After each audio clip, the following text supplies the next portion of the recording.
오늘 이 말씀 아래서 하나님을 예배합니다. 하나님을 예배합니다라는 제목으로 같이 말씀 나누도록 하겠습니다. 말씀 시작하면서 저는 이제 탈무드 이야기를 하나 좀 가지고 이야기를 여러분 시작하려고 해요. 여러분들이 다 알 거예요. 모르는 사람이 없을 거라고 저는 거의 확신합니다. 하지만 다시 한번 의미를 생각하면서 들어보십시오. 유대인이겠죠, 물론. 한 부유한 유대인이 아들을 멀리 유학을 보냈습니다. 멀리 보낸 유학을 오래 멀리 보낸 상태였는데 그 아버지가 병에 걸리게 되었어요. 그래서 이제 죽을 수밖에 없는 상태가 되었습니다. 그런 아버지는 생각을 고심고심하다가 유언장을 쓰게 됩니다. 그 유언장에다가 자기의 모든 재산을 자기 종에게 다 준다는 거예요. 그리고 나서 다른 하나는 아들에게는 딱 한 가지만 선택할 수 있게 유언장을 남겼습니다. 그리고 이 유언장은 그 아들에게 그대로 전달이 되었습니다. 여러분, 종의 입장에서 뭐가 아쉽습니까? 자기에게 모든 유산이 왔는데 떳떳하게 받아야죠. 갖다 주었어요. 그 유언장을 받아본 아들은 너무나도 절망하고 실망하였습니다. 그래도 한 가지를 어떤 것을 고를지를 고심한 그는 자기가 존경하던 랍비를 쫓아가서 말을 합니다. 선생님, 내가 어떻게 하면 좋겠죠? 그 랍비는 그것을 그대로 읽었습니다. 또 읽어보더니 당신의 아버지는 참 훌륭하고 지혜로우신 분입니다.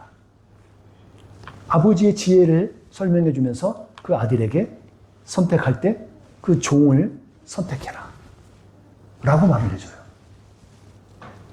그 종을 선택하니까 그가 가졌던 모든 재산까지도 그 아들이 다 가지게 되었다는 이 탈무드의 지혜의 이야기죠.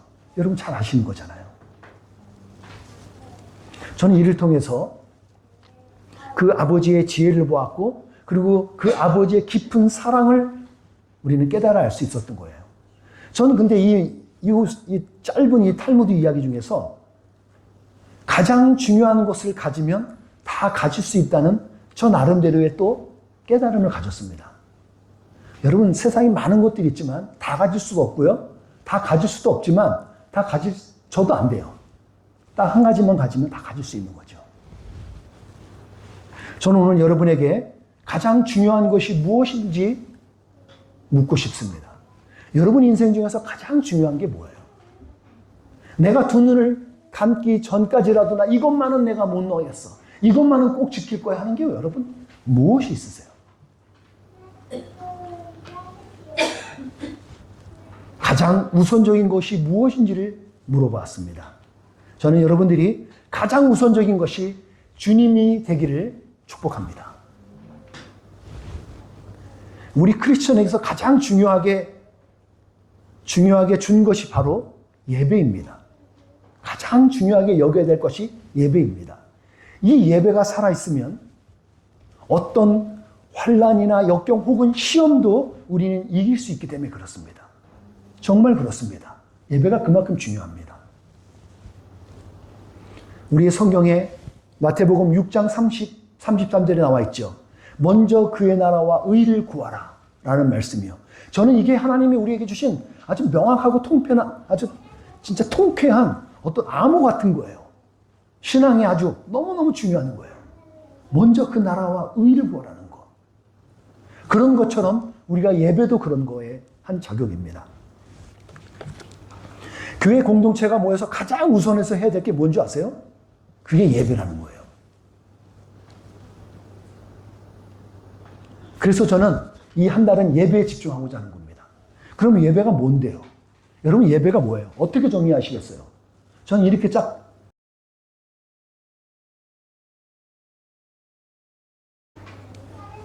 저의 목회 중심에는 예배하는 삶을 여러분이 살도록 그런 성도의 삶을 살 수 있도록 온전히 세우는 게 저의 목회의 방침이고 목회의 길입니다.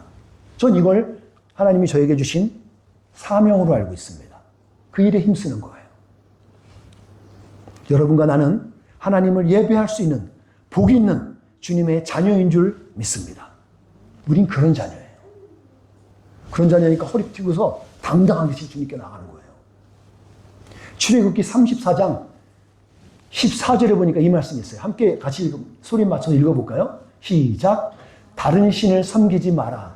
왜냐하면 질투의 신이라는 이름을 가진 나 여호와는 질투하는 하나님이기 때문이다. 하나님이 질투하신 하나님이래요. jealous. God is jealous라는 거예요. 왜 이런 표현을 쓰실까요? 주님 말씀은 다른 신에게 절하지 말라는 거예요. 경배하지 말라는 겁니다. 왜요? 하나님은 다른 신에게 절하는 것을 보고 질투하신다는 거예요. 여러분 요즘 부부에 자기 배우자 위에 다른 사람을 딱 지켜보면 어떻게 돼요? 그냥 죽음이죠. 그냥 이혼당하잖아요.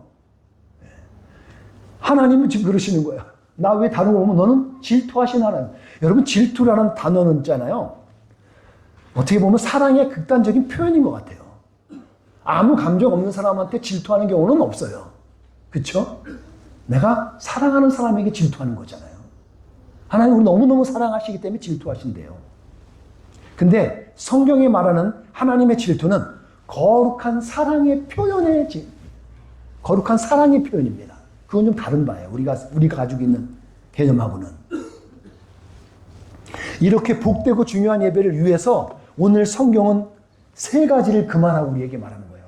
이거 하지 말어 라고 말하는 거예요. 싸가지가 아니라 4가지가 아니라 3가지요. 3가지를 하지 말래요. 그게 오늘 본문에 나와 있는 10계명 중에 3가지입니다. 4절과 5절에 나와 있던 내용들이 이거였죠. 이거 나왔던 내용이 있는데 3가지가 그대로 나오는 거죠. 오늘 본문이에요. 하나님 외에 다른 신을 두지 말라는 겁니다. 하나님 외에 다른 신을 두지 말라. 첫 번째 계명이에요. 다 기억하십시오. 하나님 외에 다른 신을 두지 마. 그 얘기 뭐냐면 신이 내가 가진 우상이 여럿일 수 있다는 거예요. 여럿일 수 있어요. 그리고 두 번째가 우상 숭배하지 말라는 거예요. 우상 숭배. 우상 숭배. 여기 그 말씀이죠. 4절 말씀에 너희는 우상을 만들지 말라 그러는 거예요. 우상 숭배하지 말래요. 근데 구체적으로 말하는 게 우상을 만들지 말어. 그리고 추가적으로 말하죠. 예배하거나 섬기지 말어.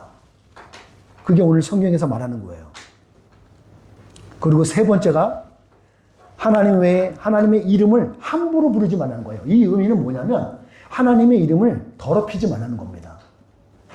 하나님의 이름을 불러가면서 나 하나님의 이름으로 내가 약속하는데 말이야. 그리고 사기치는 목사, 교인, 크리스찬 이런 거 하지 말라는 거예요. 그건 하나님을 욕되게 하는 거예요. 그게 바로 하나님의 이름을 망령되게 부르는 거예요. 하나님의 이름을 함부로 부르지 말라고 그렇게. 그 3가지를 하지 말라 그래요. 왜요? 예배를 위해서. 이 3가지에 빠져 있으면 여러분 예배가 될 수가 없습니다. 예배가 안 돼요. 오직 하나님 한 분만을 경배하는 것이 예배예요.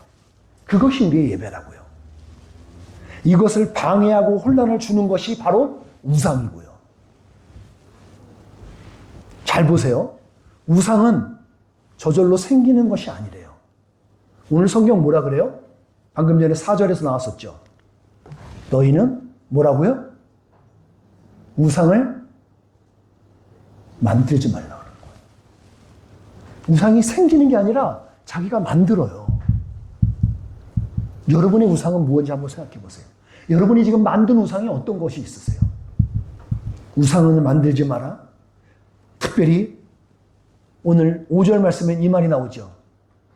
예배하거나 섬기지 말라 그래요. 이게 무슨 말이에요? 우상에게 무릎 꿇지 말라는 얘기입니다. 예배한다는 표현이 거기에 무릎 꿇지 말라는 거예요. 굴복하지 말라는 겁니다. 만든 것도 이거 지금 하나님 앞에서 죄스러운 건데, 죄가 되는데, 그 만들어진 것 앞에 무릎을 굴복해버리는 거예요. 그거 하지 말라는 겁니다. 그리고 3번째는 뭐예요? 그 우상을 예배하지 말라는 거예요. 왜 이런 것을 하나님께서 하지 말라 그랬을까요? 그것은 우리 때문에, 우리를 위해서 그렇습니다.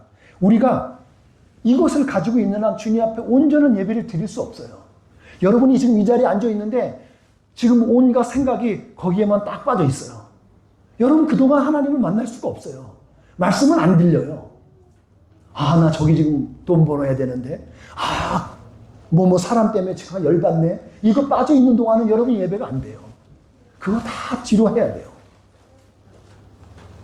이 계명을 지키지 못할 때 우리는 예배의 실패자가 되는 거예요. 여러분 은혜 못 받는 이유가 뭔지 아세요?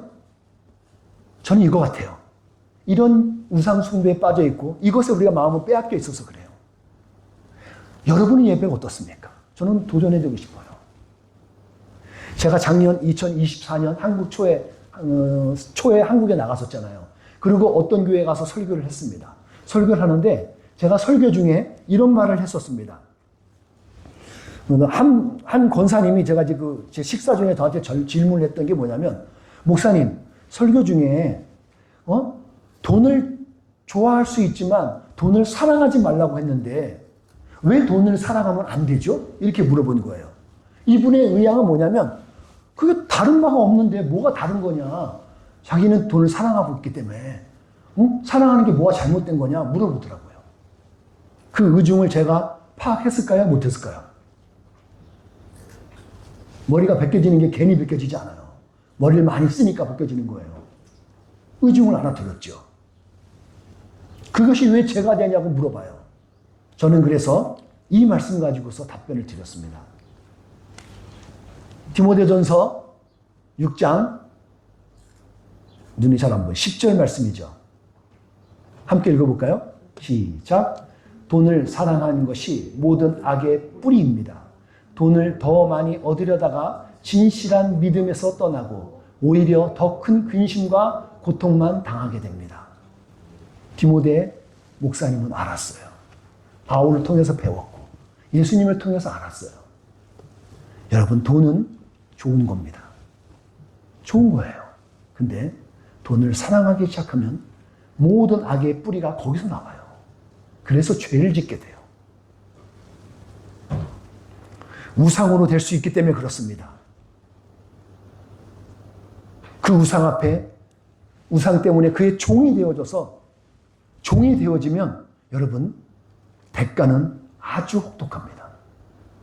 우상의 종이 되어버리면 여러분 그 대가는 아주 커요.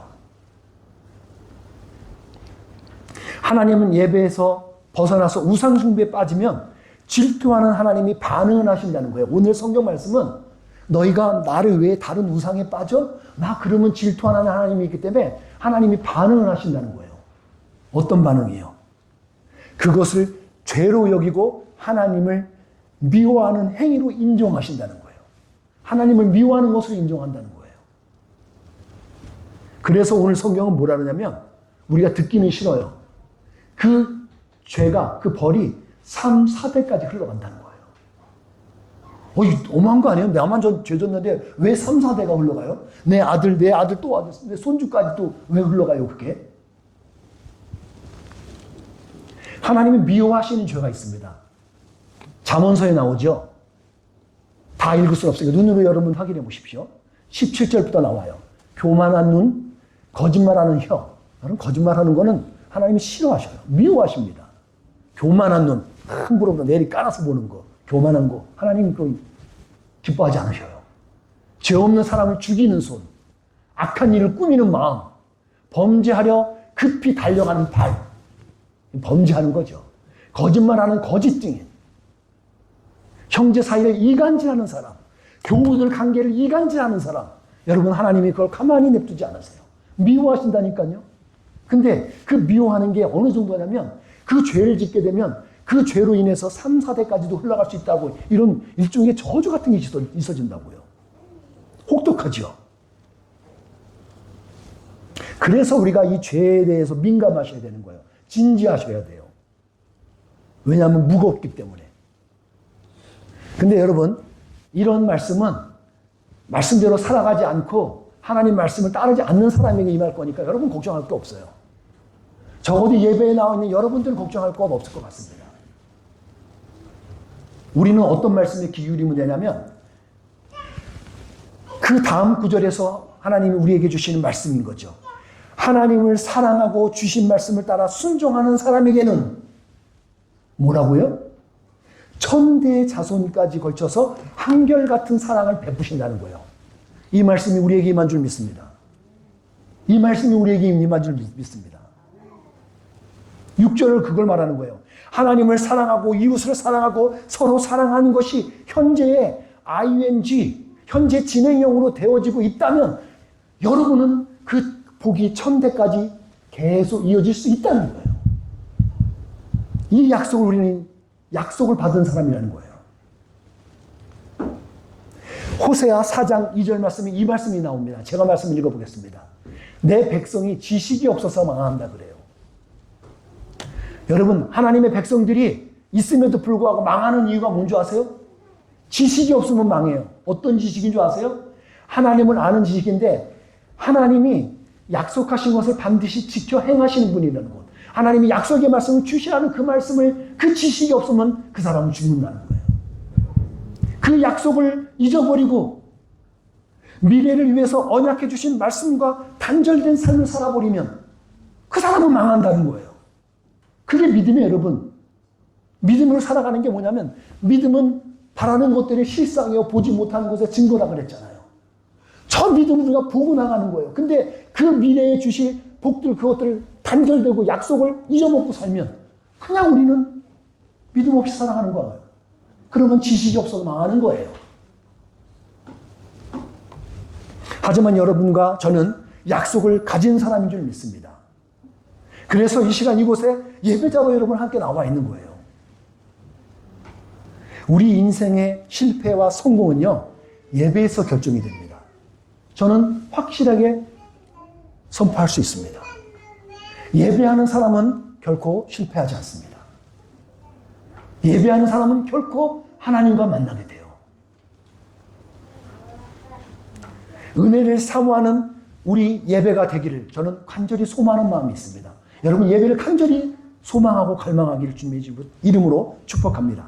말씀을 마치겠습니다. 여러분이 하나님을 사랑하는 증거는요, 예배를 통해서 증명이 돼요. 저는 성도들 안에서 병들잖아요. 영적으로 병들잖아요. 그러면 벌써 예배에 소홀해져요. 알아요. 여러분도 알걸요? 여러분이 이웃사랑을 토대로 서로 사랑하고 있는 것은 예배를 삶으로 살고 있다는 증거인 줄 믿습니다. 저는 여러분이 그렇게 살고 있는 줄 믿어요. 여러분 주위의 사람들을 사랑해주고 품어주고 안아주고 있는 것, 여러분 하나님이 기뻐하시는 일입니다. 저는 그게 예배의 삶이라고 믿습니다. 여러분 그런 분만 여기에 함께 있는 줄 믿습니다. 자기 이익을 따르는 사람은 작지만 위대한 공동체에 있을 수가 없어요. 자기 이익만 추구하면 그게 안 돼요. 우리는 공공의 이익을 따질 수 있어야 되는 거예요. 서로를 돌아볼 수 있어야 되는 거예요. 저는 그런 큰 인물이 여러분이 되기 바랍니다. 여러분 우리가 규모가 작다라서 작은 사람이 아니에요. 작더라도 위대한 삶을 살 수 있습니다. 여러분 형편이 지금 약간 힘들 수 있어요. 근데 여러분 그렇다고 우리가 위대한 사람이 못 되는 건 아닙니다. 여러분 아무리 악조건이라도 우리는 위대한 삶, 하나님께서 위대하게 여길 수 있는 삶을 살아갈 수 있는 사람들이라고요. 주님 앞에 간절히 소원하며 기도하는 것은 여러분과 제가 그 예배자로 예배의 삶을 살기를 축복합니다. 기도하겠습니다.